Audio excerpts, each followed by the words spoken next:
Baik, sekarang kita bahas untuk nomor 3. Nah, di nomor 3 ini ceritanya ada peristiwa interferensi dua celah, di mana ada layar yang diletakkan sejauh di 4 meter dari dua celah tersebut. Lalu ceritanya di sini diketahui ada sebuah titik P yang berjarak Y 20,5 cm dari pusat atau diantara dari dua celah tersebut, di mana jarak antara dua celah itu adalah 4,5 mikrometer ya. Jadi ada ralat, sebenarnya bukan milimeter tapi mikrometer. Jadi ada ralat ya, ralat. D-nya itu 4,5 mikrometer ya, bukan milimeter. Jadi di sini saya akan bahas dengan ralatnya ya. Di sini D-nya 4,5 mikrometer. Karena kalau dia milimeter dia akan mendapatkan M yang besar sekali ya istilahnya, karena jaraknya milimeter dengan sentimeter kan istilahnya cukup besar. Jadi cukup dekat ya, artinya nanti yang terjadi justru bukan interferensi dua celah tapi interferensi diffraksi ya, nanti akan dibahas lebih dalam. Tapi di soal ini maksudnya D-nya itu 4,5 mikrometer. Nah, panjang gelombangnya 580 nanometer. Yang ditanyakan adalah apakah titik P itu adalah titik di mana interferensinya maksimum, minimum, atau bukan keduanya. Nah, itu bisa didapat dari kita tinjau beda fasenya ya. Sekali lagi kita tinjau beda fasenya. Beda fasenya itu didapat dari K kali delta X tentu saja, di mana delta X itu adalah beda lintasan yang ditempuh oleh berkas atas atau berkas satu atas, yang lubang atas dengan lubang di bawah, akan sama dengan D kali sin theta, atau K di sini adalah 2pi per lambda kali D kali sin theta, di mana untuk theta yang kecil kita bisa tinjau aproksimasi sudut kecil sin theta itu sebanding dengan tangan theta, hingga akan sama seperti Y dibagi dengan D, di mana Y itu adalah jarak polanya, lalu D itu adalah jarak antara layar dengan celah. Bisa dilihat pada gambar ya. Anda pada saat melihat video ini kalau bisa melihat juga soalnya dengan lebih jelas, lebih baik. Dilihat juga soalnya. Sehingga kalau kita substitusi ke sana, delta V itu akan sama dengan 2V per lambda kali D kali Y per D besar ya. Nah, kalau kita atur sedemikian rupa sehingga ini D kali Y dibagi lambda dikali D ya, beda fase, kita bisa tahu bahwa jika interferensi itu maksimum, maka delta V itu adalah kelipatan genap dari 2V. Jika dia minimum, maka delta V-nya itu adalah kelipatan ganjil dari 2V atau M plus setengah. Artinya yang kita perlu cek untuk mengetahui dia itu maksimum, minimum, atau di tengah-tengahnya adalah besaran ini ya. Nah, jadi sekarang kita cek besaran ini. Jadi DY dikali dengan lambda kali D, di mana D-nya itu tadi ya 4,5 mikrometer. Jadi 4,5 dikali 10 pangkat minus 6, kita ganti ke meter semua. G-nya itu ada di jarak 20,5 cm, jadi 20,5 kali 10 pangkat min 2 ya. Ini di sini min 2, saya kasih kurung. Lambdanya yang dipakai adalah 580 nanometer, jadi 10 pangkat minus 9. Saya ganti meter semua ya. D-nya itu 4 ya. Jadi kalau di atas meter maka kita tidak perlu tulis satuannya karena sudah tidak satuannya.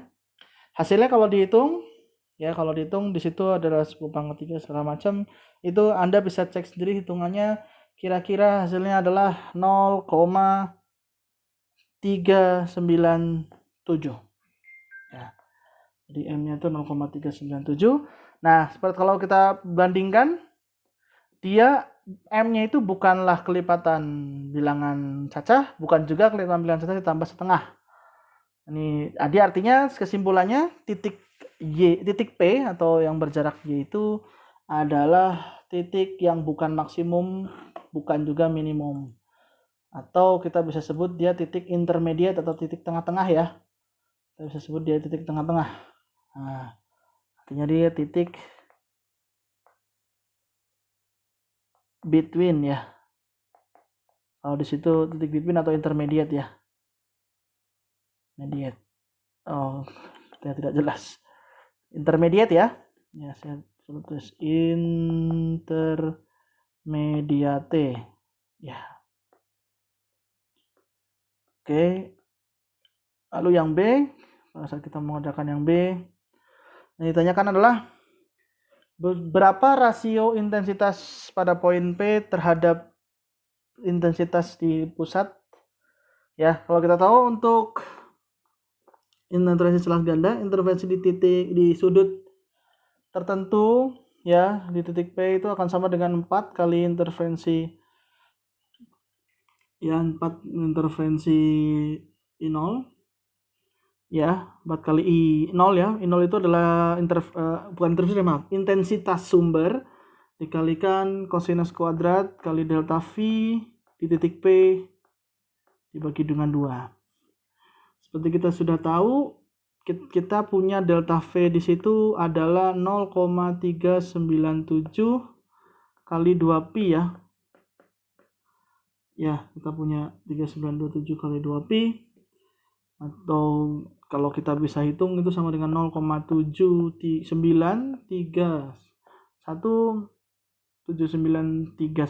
kali pi ya.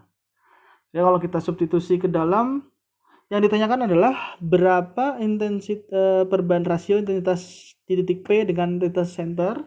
Yang kita bisa lihat kalau pusat ya, I di pusat itu adalah ketika delta V-nya sama dengan 0 ya. Jadi kalau kita masukkan ke dalam, maka I di pusat sama dengan 4I0. Ya. Nah, artinya cukup sulit ya. IP dibagi dengan I pusat itu akan sama dengan kosinus kuadrat delta V pada saat P dibagi dengan 2.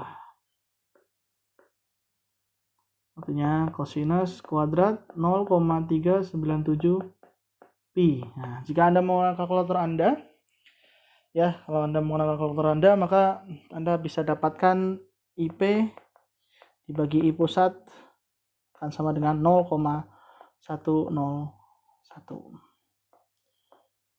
Oke.